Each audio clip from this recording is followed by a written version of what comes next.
ایاک نعبد و ایاک نستعین، تیری ہی عبادت کرتے ہیں اور تجھ ہی سے مدد مانگتے ہیں.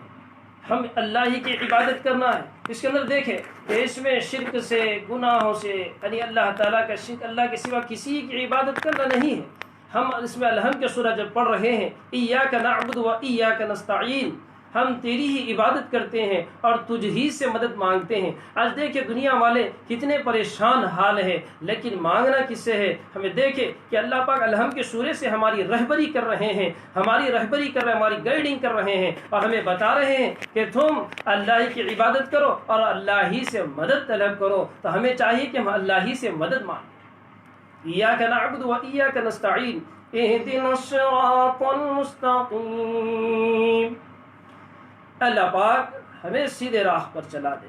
سیدھے راہ تو ہم خالی ترجمہ پڑھ لیتے ہیں، تو سیدھے راستے پہ چلا، سیدھے راستے پہ چلا. سیدھا راستہ کیسا ہو؟ فرمایا کہ سیدھا راستہ کیسا ہو؟ سیدھے راستے کے حساب سے یہ ہے کہ دیکھیں 4 وے 6 وے آج کل روڈیں کیسے بن گئی کہ اس کے اندر کہیں پہ جو ہے گڑا نہ ہو، کہیں پہ جو ہے نقصان کرنے والی چیزیں نہ ہو، کہیں پہ ہماری سہولت کی چیزیں نہ ہو.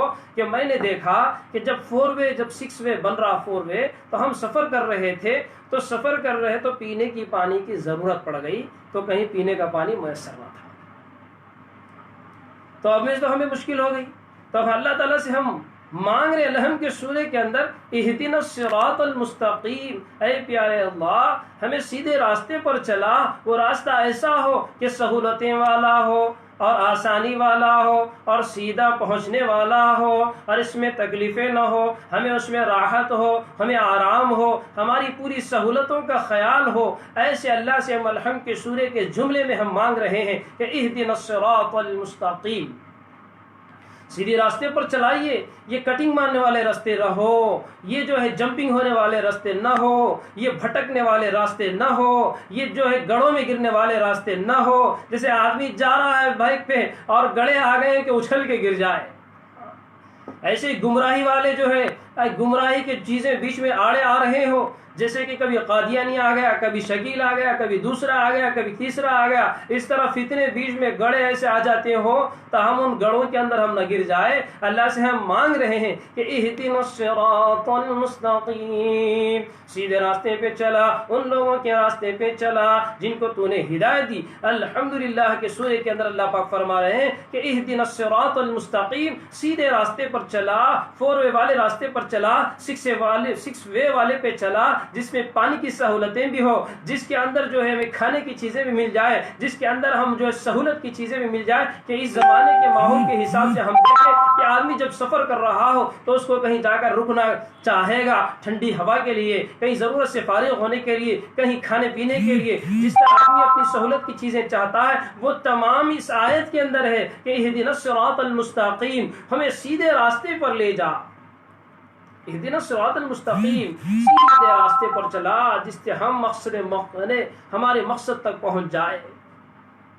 اہدنا الصراط المستقیم صراط الذین انعمت علیہم، اے پیارے اللہ ان لوگوں کے راستے پر چلا جن لوگوں کے آپ نے ہدایت کی. اللہ پاک کن لوگوں کو ہدایت دی؟ ہم دیکھیں اللہ پاک کن لوگوں کو ہدایت دی. آدم علیہ السلام کو دیکھو، آدم علیہ السلام کو دیکھو، نوح علیہ السلام کو دیکھو، ابراہیم علیہ السلام کو دیکھو، ایوب علیہ السلام کو دیکھو، یعقوب علیہ السلام کو دیکھو، یونس علیہ السلام کو دیکھو، ابراہیم علیہ السلام کو دیکھو، اسماعیل علیہ السلام کو دیکھو، اور عیسیٰ علیہ السلام کو دیکھو، زکریا علیہ السلام کو دیکھو. میرے اور آپ کے آقا جناب محمد عربی صلی اللہ علیہ وسلم کو دیکھو. یہ پورے کون ہیں؟ اہدنا الصراط المستقیم صراط الذین انعمت علیہم، اے پیارے اللہ ان لوگوں کے راستے پہ چلائیے جن کو آپ نے ہدایت دی. اللہ پاک نبیوں کو ہدایت دیے اور نبیوں کے ذریعے سے اللہ نے ان کے ماننے والوں کو ہدایت دی. اب ہمارے نبی کا ہم تذکرہ کریں گے. اللہ پاک نبیوں کی ہدایت کا ذریعہ بنائے ہیں، تو ہدایت والے لوگوں کے راستے پہ چلائیے. ہدایت والے لوگوں کا راستہ کس کا ہے؟ نبیوں کا راستہ ہے، انبیاء کا راستہ ہے. جب آخری میں آئے تو میری اور آپ کے آقا جناب محمد عربی صلی اللہ علیہ وسلم کا راستہ ہے. فرمائے کہ نبی کے راستے پہ چلائیے. اب نبی کے راستے پہ، ہدایت کے راستے پہ، سیدھے راستے پہ کون چلے؟ ہم غور کریں تو ہمیں معلوم ہوگا کہ ہمارے نبی کے بتائے ہوئے طریقے پہ چلنے والے صحابہ ہیں. صحابہ کے راستے پہ چلا. ان لوگوں کے راستے پہ چلا جن کو آپ نے ہدایت دی۔ رضی اللہ عنہم ورضوا عنہ، اللہ ان سے راضی ہو گئے، وہ اللہ سے راضی ہو گئے۔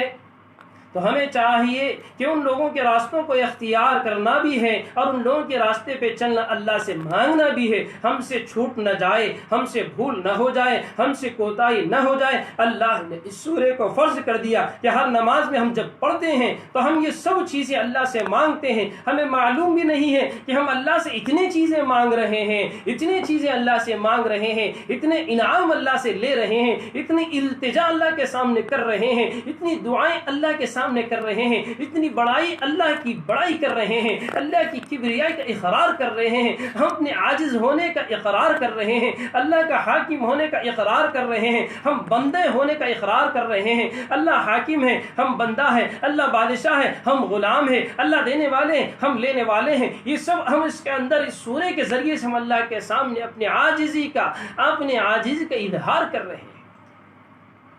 اهدنا الصراط المستقيم صراط الذين أنعمت عليهم غير المغضوب عليهم ولا الضالين۔ اے پیارے اللہ، اے اللہ ان لوگوں کے راستے پہ مت چلا جن کو آپ نے گمراہ کر دیا، جن کو آپ نے مردود کر دیا، جن کو آپ نے غلط راہ کر دکھا دی، یعنی ظالموں کے راستے پہ چلنے سے حفاظت مانگ رہے ہیں۔ دیکھیں ہمارے نبی صلی اللہ علیہ وسلم اور پہلے نبیوں کے ذریعے سے جتنے لوگ نبیوں کو ستانے والے تھے، جتنے لوگ نبیوں کو ستائے تھے، ان تمام لوگ وہ اس آیت کے جملے میں آئیں گے، غیر المغضوب علیہم ولا الضالین کے جملے میں آئیں گے۔ یہ پورے گمراہی کے راستے پہ جانے والے، یہ ناکامیابی کے راستے پہ جانے والے، یہ دوزخ کے راستے پہ جانے والے، یہ جہنم کے راستے پہ جانے والے، یہ اللہ کے ناراضگی کا سبب بننے والے، یہ پوری لوگوں کی لسٹ یہ ہے۔ اور ہم اللہ سے مانگ رہے ہیں کہ صراط الذین انعمت علیہم، ہمیں نبی کے طریقے پہ چلائیے، ہمیں صحابہ کے طریقے پہ چلائیے، ان کو دیکھے ہوئے تابعین کے طریقے پہ چلائیے، ان کو دیکھے ہوئے تبع تابعین کے طریقے پہ چلائیے، ان کے دیکھے ہوئے اولیاء اعظام ہیں ان کے طریقے پہ چلائیے، ان کے دیکھے ہوئے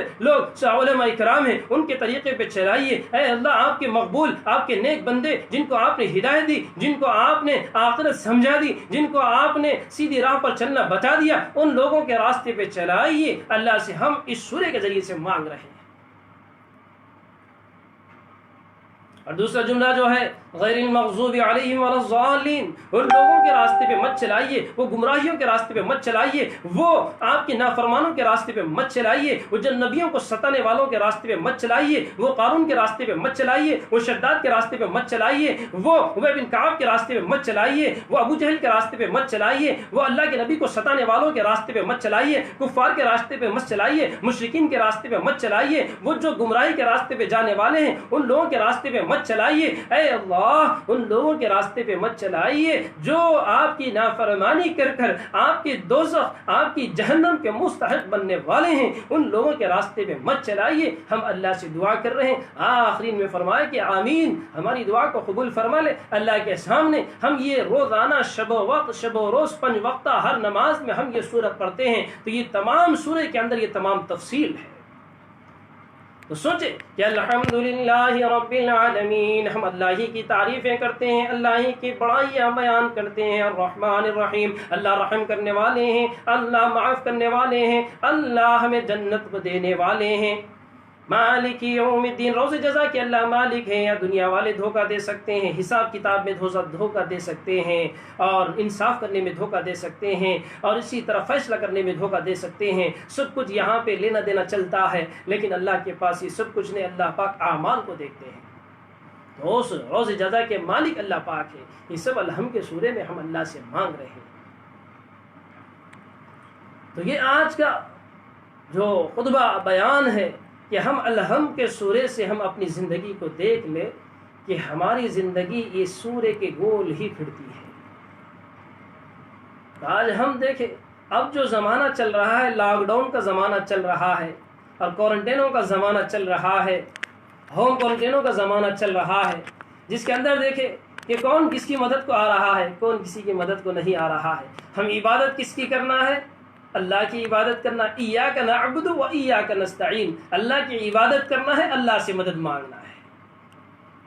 نبیوں نے بھی یہی کر کر دکھایا کہ اللہ کی عبادت کیے، پھر اللہ سے مدد مانگے، اللہ کی مدد مانگے تو اللہ کی مدد آئی کہ نہیں دیکھے کہ آدم علیہ السلام جب دنیا کے اندر آئے اور دعائیں کی اللہ سے، پھر اللہ کی طرف رجوع ہوئے، اللہ کی عبادت کیے، پھر اللہ سے مدد مانگے، تو پھر اللہ پاک آدم حوا کو ملائے کہ نہیں؟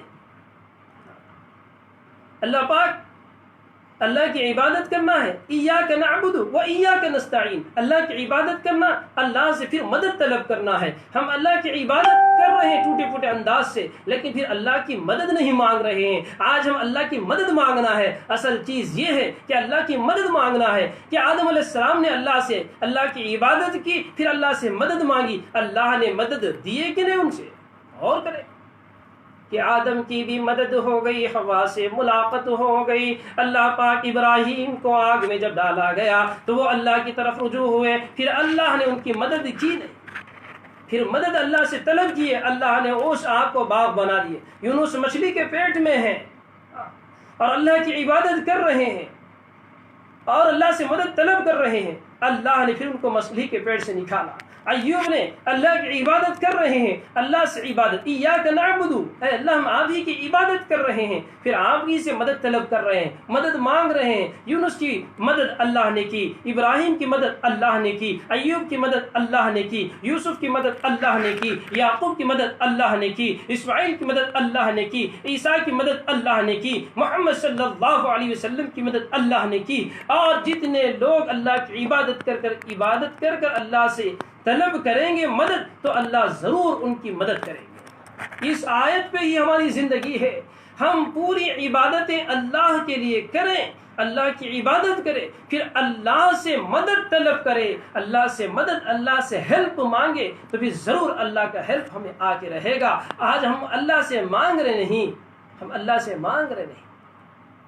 تو طلب کرنا ہے، طلب کے ساتھ کرنا ہے، طلب کے ساتھ کرنا ہے۔ دیکھیں کہ آدم علیہ السلام کی طلب کیسی تھی، ابراہیم علیہ السلام کی طلب کیسی تھی، ایوب علیہ السلام کی طلب کیسی تھی، یونس علیہ السلام کی طلب کیسی تھی، ابراہیم علیہ السلام کی طلب کیسی تھی، اسی طرح ایوب علیہ السلام کی طلب کیسی تھی، عیسیٰ علیہ السلام کی طلب کیسی تھی، ان کا درد کیسا تھا، ان کی تکلیف کیسی تھی، وہ اللہ سے کیسے رو رو کر اپنی مدد طلب کیے تھے، اور اللہ نے ان کی مدد نصرت کیسے کی تھی، وہ انداز کو اختیار ہمیں کرنا ہے۔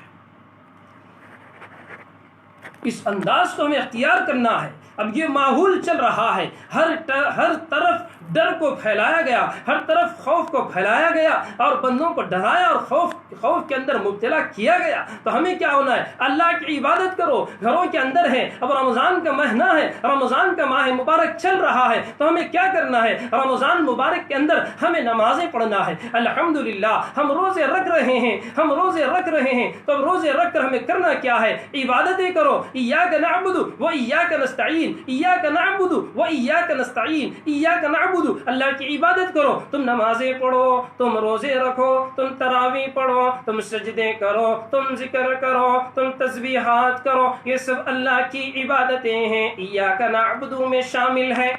ایاک نعبد و ایاک نستعین، اللہ سے مدد طلب کرو۔ اب گھروں میں رہ کر اللہ سے مدد طلب کرو، اے اللہ ہماری مدد کر دے، اے اللہ امت کی مدد کر دے، امت محمدیہ کی مدد کر دے، امت مسلمہ کی مدد کر دے، انسانیت کی مدد کر دے۔ اللہ کے سامنے رو رو کر مانگنا ہے۔ تو ایاک نعبد و ایاک نستعین میں ہمارے لیے پورا سبق ہے۔ اور اب رمضان کا مہینہ ہے، اکثر لوگ علماء کرام سے پوچھتے ہیں کہ ہم اس رمضان میں کیا کریں، بہت سو کو رمضان میں کرنا کیا ہے یہ بھی لاپتہ، لا علمی میں ہے۔ تو ہمیں کرنا کیا ہے؟ ایاک نعبد و ایاک نستعین، عبادتیں کرنا ہے۔ عبادت کی شکلیں ہیں کہ نمازیں پڑھنا ہے، شب و روز اہتمام سے نمازیں پڑھ رہے ہیں، اور اسی طرح اب فرض نمازیں تو پڑھ رہے ہیں، اشراق کی نماز، چاشت کی نماز، اوابین کی نماز، تہجد کی نماز، اس کا بھی اہتمام کر لیں۔ اب مسئلہ رہے گا کہ چاشت کی نماز کب ہے؟ 6:30 سے لے کر 9 بجے کے درمیان میں چاشت جتنی ہو، 2 رکعت، 4 رکعت، 6، 8، 10 کتنی اپنی مرضی ہے۔ اور اشراق کی صبح سے 6:30 سے 9 تک، اور 9 سے 12 کے درمیان میں چاشت کی 2، 4، 6، 8 آپ کی مرضی ہے۔ مغرب کے بعد میں 6 رکعت، 2 سنت کے ساتھ میں اور 4 ملا لے تو انشاءاللہ وہ اوابین کی ہو جائے گی۔ اور اسی کے ساتھ عشاء کے بعد تراویح جب پڑھ لیتے ہیں تو اگر نیند کا غلبہ ہو جائے نہ اٹھنے کا تو اندیشہ ہو تو پہلے ہی رات میں ہی جو ہے تہجد پڑھ لے کے سو جائے، پھر سحر میں پہلے اٹھ جائیں تو پھر تہجد پڑھ لے۔ یہ نمازیں رمضان میں کرنے کے اعمال ہے اور تسبیحات کا اہتمام ہے۔ اب رہا دعائیں کیا مانگے، ہمارے نبی میرے اور آپ کے آقا جناب محمد عربی صلی اللہ علیہ وسلم پر قربان جائے، الدین یسر، دین اسلام ہمارے لیے آسان کر رکھ دیا، ہمارے لیے بہت ہی آسان کر دیا۔ الدین یسر، دین اسلام بہت آسان ہے۔ کتنا آسان ہے؟ فرمایا کہ رمضان کا ماہ مبارک جب تمہیں مل جائے تو تم کرنا کیا ہے، 4 اعمال کر لو، 4 اعمال کر لو، 4 اعمال کر لو۔ ایک ہے کلمہ طیبہ لا الہ الا اللہ محمد الرسول اللہ، اس کلمے کو کثرت کے ساتھ پڑھتے رہو۔ دوسرا ہے استغفر اللہ ربی من کل ذنب واتوب الیہ۔ اب جن کو اتنا بڑا نہیں آتا، استغفر اللہ، نستغفر اللہ، اتنا آسان ہے، کلمہ پڑھ لے اور استغفار کر لے، یہ 2 ہو گئے۔ اور باقی تیسرا کام ہے جنت کی طلب ہے، اللہ سے جنت کو مانگ لو، مانگ لو، مانگ لو، جنت کو مانگ لو، میرے لیے مانگ لو، اپنے لیے مانگ لو، گھر کے لیے مانگ لو، اہل گھر کے لیے مانگ لو، سب کے لیے مانگ لو، امت کے لیے مانگ لو، جنت کی طلب مانگو۔ چوتھی بات آخری ہے، یہ ہے دوزخ سے پناہ مانگو، جہنم سے پناہ مانگو۔ یہ 4 کام کرنے کے ہیں، رمضان کے مہینے میں 4 کام کرنے کے ہیں۔ چلتے پھرتے اٹھتے بیٹھتے آپ تسبیح لے لیں اور اس کے ساتھ ذکر کرتے رہیں، آپ اس کے ساتھ ذکر کرتے رہیں۔ کتنا آسان ہے۔ اللہ پاک نبی رحمت صلی اللہ علیہ وسلم کے طفیل میں ہمیں کتنا آسان دین دیے ہیں، تو ہمیں چاہیے کہ ہم کلمہ طیبہ کا ورد کریں، استغفار کا ورد کریں، جنت کو مانگے اور دوزخ سے حفاظت مانگے۔ یہ 4 کام ہمیں کرنا ہے۔ اسی کے ساتھ ہمیں سیرت بھی پڑھنا ہے، نبی کی ہسٹری۔ اللہ پاک ہمارے حضرت مولانا عبد القوی صاحب جو اشرف علوم کے سرپرست اعلیٰ ہیں اور ناظم صاحب ہیں، اللہ پاک ان کو عمر دراز کرے اور ان کا سایہ ہم پر تادیر رکھے کہ حضرت اپنا قیمتی وقت جو ہے ایک ترتیب لگائیں اس ماہ مبارک رمضان کے سلسلے میں، کہ دیکھنا یہ ہوتا ہے کہ حضرت کے پاس وقت اگر لینا ہے تو 2 مہینے پہلے 3 مہینے پہلے جا کر وقت لینا پڑتا تھا۔ تو اس لاک ڈاؤن کی وجہ سے، اور اسی طرح سمجھنا کہ اللہ تعالیٰ نے عوام الناس کے لیے، عام آدمیوں کے لیے، جنرل پبلک کے لیے ہو سکتا کہ اللہ نے لاک ڈاؤن کر دیا ہو، اور ایسے اللہ والوں کی جو ہے ہمیں کچھ نصیحتیں حاصل کرنے کا ایک موقع اللہ نے ایسے ذریعے سے دیا ہو، سمجھ سکتے اللہ کا شکر ادا کرنا کہ تو ایسے بڑے حضرت جو اپنا قیمتی وقت، تو اس لاک ڈاؤن میں حضرت نے ایک انداز اختیار کیا ہے جس سے وہ ہر لائن کے لوگوں کو فائدہ ہو جائے۔ اپنا جو قیمتی وقت وہ عام دنوں میں مختلف جگہوں کے اسفار کرتے تھے، اب اپنے مقام پر رہ کر مختلف جگہوں کے لوگوں کو فیضیاب کرنے کا ایک انٹرنیٹ کے ذریعے سے ایک معاملہ شروع کیے ہیں۔ میں پابندی سے اہتمام سے سن رہا ہوں، آپ تمام بھی اس کو سنیے۔ حضرت نے ایک ترتیب بنائی ہے رمضان مبارک کے اندر کہ صبح چھوٹے بچوں کے لیے، یہاں تو چھوٹے بچوں کے لیے حضرت نے کہا ہے کہ چھوٹے بچوں کے لیے کہانیاں اور دینی باتیں بچوں کو بتا رہے ہیں۔ میں تو کہتا ہوں کیونکہ جنرل میں جانا آنا عام گاؤں کے اندر بھی ہوتا ہے، تو میں تو کہتا ہوں یہ چھوٹے بچوں کے لیے نہیں، چھوٹے سے بڑوں تک سب کے لیے ہے یہ، کیونکہ موٹا موٹا علم بھی اس زمانے کے بڑے بڑے لوگوں کو نہیں ہے۔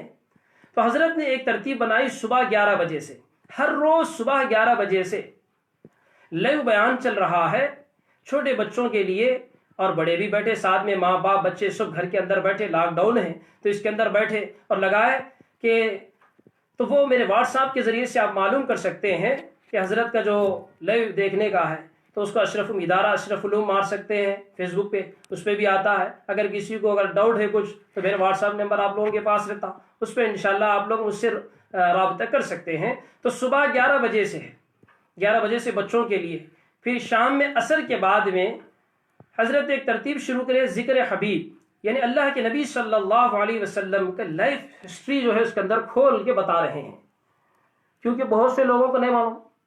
اب بڑے بڑے لوگوں کو معلوم ہے کہ اپنے نبی کا نام کیا ہے، محمد صلی اللہ علیہ وسلم. اب کتنے بیٹے کسی کو نہیں معلوم، کتنے بیٹیاں کسی کو نہیں معلوم، کہاں پیدا ہوئے کسی کو نہیں معلوم، ابا کا نام کیا ہے نہیں معلوم، نبی کون سے خاندان سے ہے نہیں معلوم، کون سے قبیلے سے ہے نہیں معلوم.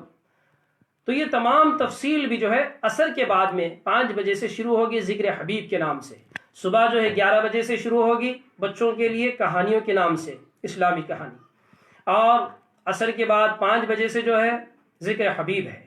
پھر اس کے بعد عشاء کے بعد میں تراویح کے بعد میں حضرت نے اپنا قیمتی وقت امت کے لیے دیا ہے کہ رات میں 10 بجے سے شروع ہوتا ہے کہ یہ درس جس کے اندر اصلاحی مجلس کے نام سے جو حضرت کے پاس چلتا تھا، سیکنڈ سنڈے بھی چلتا تھا، تو اب پابندی سے روزانہ رمضان کے مبارک مہینے میں اللہ پاک نے حضرت کو ایسا ایک انداز اختیار کرنے کا اللہ پاک نے توفیق دی ہے، تو حضرت نے ایک سلسلہ چلا رہے ہیں. تو الحمدللہ بہت سے لوگوں کو فائدہ ہو رہا ہے. الحمدللہ میں اہتمام سے اس کے اندر بیٹھ رہا ہوں اور مجھے بہت فائدہ ہوا ہے. الحمدللہ نوافل کے اندر کثرت ہو گئی، تسبیحات کے اندر کثرت ہو گئی، قرآن پاک کی تلاوت کے اندر کثرت ہو گئی. تو الحمدللہ اکابرین کے اقوال سنتے ہیں تو ایک جذبہ آ جاتا ہے، تو اس جذبے سے ہم قرآن پاک بھی اہتمام سے پڑھنے والے بنتے ہیں. تو ان مجلسوں کے اندر بھی آپ لوگ شریک ہوں. اور ساتھ میں یہ ہے کہ رمضان کے مبارک مہینے کے اندر کم سے کم آخری درجہ روزانہ 1 پارہ تلاوت ہو، روزانہ 1 پارہ تلاوت ہو ہر گھر میں، ہر فرد، ہر آدمی 1 پارہ روزانہ پڑھے. تو 30 پارے 30 دن میں ہوں گے، قرآن پاک تکمیل ہوگی. تو اس کا اہتمام کریں. تو اس ماہ مبارک کو غنیمت جانتے ہوئے، اس رمضان مبارک کے اس عظیم ماہ مبارک کو جو اللہ پاک نے ہمیں دیا ہے، تو اس کو اہتمام سے ہم ان اعمال کے اندر گزاریں. تو یہ رہا آج کا مختصر بیان کہ ہم رمضان کے معنی جلنا ہے. اللہ پاک ہمارے پورے گناہوں کو جلا دے رہے ہیں، اب پاک و صاف ہمیں بنا دے رہے ہیں. تو ہمیں چاہیے کہ ہم اپنی نیک زندگی اور اچھی والی زندگی جو اس رمضان سے شروع ہوگی، تو اس کے اندر ہم اہتمام سے اعمال خیر کریں. اور ایاک نعبد و ایاک نستعین کا اہتمام کرے، اللہ کی عبادت کرے، اللہ سے مدد طلب کرے. کسی دنیا دار سے مدد طلب کرنا نہیں، اللہ سے طلب کرے اور اللہ سے رجوع ہو جائے اور اللہ کے سامنے حاضر ہونا، اس کو یقینی ساتھ میں یاد رکھ کر عمل کرتے رہے. تو یہ چند گزارشات، یہ چند باتیں تھیں. اللہ پاک ہم تمام کو ان باتوں کو اچھے انداز میں سمجھنے اور بھلائی عافیت کے ساتھ میں اہتمام سے اس عظیم الشان ماہ مبارک کی صحیح قدردانی کرتے ہوئے فرائض کا بھی اہتمام، سنتوں کا بھی اہتمام اور تراویح کا بھی اہتمام، قرآن پاک کی تلاوت کا بھی اہتمام، اور اسی طرح اللہ پاک نے ہمیں مال و دولت دی ہے، غریب غربا کو سحر افطار کرانے کا بھی اہتمام کرے. اور اسی کے ساتھ ایک درخواست جو چل رہی ہے، آپ لوگ بھی جو ہے کرنٹ میڈیا میں دیکھ رہے ہیں کہ اس سال ہم رمضان کے موقع پر ہم شاپنگ نہیں کریں گے. یہ بھی جو ہے آپ لوگوں کے ذہن میں ہونا کہ رمضان، کیونکہ ہم عبادت ہماری مسجد سے گھر تک محدود ہو گئی، ہماری افطار گھر تک محدود ہو گئی، ہمارے ذکر تلاوت کی ہر مجلس گھر تک محدود ہو گئی، تو ہم بھی جو ہے عید کو اپنے گھر تک محدود کر لیں گے. اب کوئی نیا کپڑا ہم نہیں خریدیں گے، نئی شاپنگ ہم کوئی چیز نہیں کریں گے. یہ ہم انشاءاللہ عزائم اور پکا مضبوط ارادہ کر لیں کہ 100%، 100%، 100% ہم جو ہے انشاءاللہ ہم یہ کام شاپنگ نہیں کریں گے. کیوں؟ دیکھیں کہ یہ لاک ڈاؤن کب تک ہوتا، کتنے دن ہوتا نہیں معلوم ہے. تو اس وجہ سے اپنا جو بجٹ، جو پیسہ ہم نے رکھا ہے، اس کو ایسے ہی رکھے کہ ہم اس کے ذریعے غریبوں کی مدد کریں. بہت سے لوگ بھوکے ہیں، بہت سے لوگ پیاسے ہیں، بہت سے لوگ کھانا پانی کو ترس رہے ہیں، کتنے کے لاکھوں کے لوگ مر رہے ہیں. میڈیا نہیں بتا رہی ہے، لیکن بھوک پیاس کی وجہ سے بہت سے لوگ مر رہے ہیں کہ ہمیں چاہیے کہ ہم ان کی مدد کر سکیں. اللہ نے ہمارے اوپر زکوٰۃ فرض کر دیا ہے، تو اس کے ذریعے سے بھی ہم اس کی مدد کر سکتے ہیں. تو ہمارا پیسہ ہم کپڑوں کے اندر اس سال ہم خرچ نہیں کریں گے، اس سال ہم کوئی شاپنگ میں خرچ نہیں کریں گے. ہم انشاءاللہ اس سال پیسے کو ہم رکھیں گے، غریبوں کی مدد میں خرچ کریں گے، ہیلپنگ نیچر میں خرچ کریں گے، امداد کرنے میں خرچ کریں گے، اور خود ہم اپنی بچوں کی حفاظت کے لیے، اپنی بچوں کی تربیت کے لیے، اپنے بچوں کے کھانے پانی کے انتظام کے لیے اس پیسے کو رکھیں گے. کیونکہ یہ اب دیکھیں کہ پہلے بتایا گیا کہ 14-15 دن کا لاک ڈاؤن ہے، بعد میں پھر بڑھا کر جو ہے پھر بڑھ گیا، پھر اس کے بعد میں جو ہے پھر پڑ گیا 5 بولے 3 بولے 7 بولے، پھر آئندہ کتنا ہوتا نہیں معلوم. جو پیسہ ہم اٹھا کر لے جا کر ہم کپڑوں میں لگا دیں گے، پھر کھانے کے لیے ہمارے پاس نہیں رہیں گا. جس طرح ہم جو ہے واٹس ایپوں پہ اور گروپوں پہ دیکھ رہے ہیں کوئی بھوکا پیاسا کپڑوں کے لیے کھانے پانی کے لیے ترس رہے ہیں، ویسی نوبت ہمارے اوپر خود آ جائے گی. اسی وجہ سے تمام برادران ملت سے، تمام مسلمان بھائیوں سے، بہنوں سے، عورتوں سے، مرد حضرات سے، ضعیفوں سے، نوجوانوں سے سب سے درخواست ہے، ریکویسٹ ہے، پلیز ہم اس بار نو شاپنگ، ہم شاپنگ نہیں کریں گے، ہم شاپنگ انشاءاللہ نہیں کریں گے. یہ بات ذہن نشین رکھ لے اور اپنے دوست احباب کو بھی بتائے. یہ چند باتیں تھیں. اللہ پاک ہم تمام کو ان باتوں کو اچھے انداز میں سمجھنے، بھلائی عافیت کے ساتھ اس ماہ مبارک کی صحیح قدردانی کرتے ہوئے وقت کو صحیح گزارنے کی اللہ پاک مجھے آپ کو ساری امت کو توفیق عطا فرمائے. وآخر الدعوان الحمد للہ رب العالمین.